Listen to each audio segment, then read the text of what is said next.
көчөдө киши болбойт. Баары эле малын жайлап коюп эле үйгө кирип кетмей, көчөбүз тынч эле турат. Школго деле сабакка барып келмей, андан кийин эле тынч. Ат башыдагы 1 май айылында дээрлик бир жумадан бери катуу суук болуп, абанын температурасы -35 градустан түшпөй жатат. Айыл тургуну Жаңыл Султаналиева мешти күнү түнү дебей тынбай жагып жатышканын, болбосо тамдын дубалдары тез эле муздап калаарын айтып берди. Эртең менен кечинде мал жайланат, суук, мисалы суу менен тиги неме печканы сайсаң, эки неме сайсаң эле өчүп калат. Мындай паровойду деле баарын өчүрүп туруп кошпосоң, паровойда кошулбайт, суукта сразу өчүп калат анда дагы.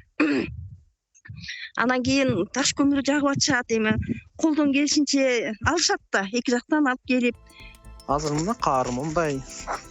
Бул Акталадагы Баетов айылы. Аймакта бир канча күндөн бери суук -30 градустан төмөн болууда. Несі светтин лимитин бүгүн эле 5 киловатт кылыптыр биздечи. Буга чейин 3 эле киловатт болуп аткан. Анткени биз тен кошуп атканбыз да.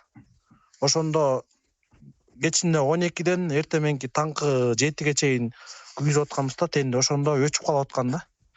Кайра келип кайра күйгүзүп ошондо карап атканда 3 киловатт болчу. Азыр 5 киловаттка көбөйтүп бериптир.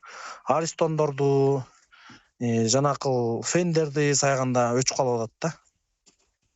Негизи ушу ограничение кылбай эле 5 киловаттты алып эле бизге без ограничения кылып эле берсе жакшы болмок да, тем более мондай сууктачы.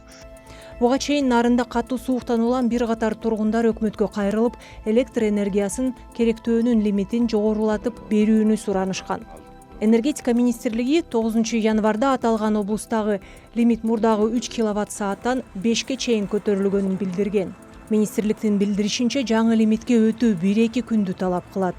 Ал арада Агартуу министрлиги нарындагы Актала, Ат башы жана Нарын районундагы мектептер 12-18 январь күндөрү онлайн окутууга өткөрүлгөнүн кабарлады. Биздин жалпы билим берүүчү 18 орто мектебибиз 12 январдан 18 январга чейин онлайн аралыктан окутууга өткөрүлдү.